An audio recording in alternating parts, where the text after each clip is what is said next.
ที่จังหวัดสุรินทร์ก็เช่นเดียวกันครับมีการออกหน่วยแพทย์เคลื่อนที่พอสวในการดูแลพี่น้องประชาชนในพื้นที่ของอำเภอศรีนรงค์ประจำปี 2569 ครับที่บ้านสโหนนะครับอำเภอศรีนรงค์จังหวัดสุรินทร์นายจำเริญแหวนเพชรผู้ว่าราชการจังหวัดสุรินทร์เป็นประธานเปิดหน่วยแพทย์เคลื่อนที่พอสว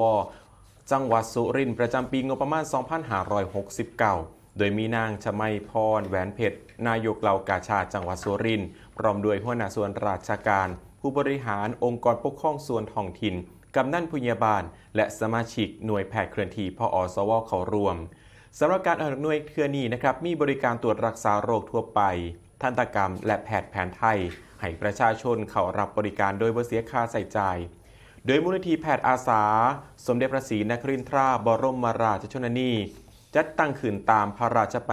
ดำริของสมเด็จพระศรีนครินทราบรมราชชนนีเพื่อจัดหาแพทย์และเจ้าหน้าที่อาสาสมัครทั้งส่วนกลางและภูมิภาคลงพื้นที่ส่งเสริมสุขภาพป้องกันโรครักษาพยาบาลและฟื้นฟูสุขภาพแก่ประชาชนในถิ่นทุรกันดารและพื้นที่ห่างไกล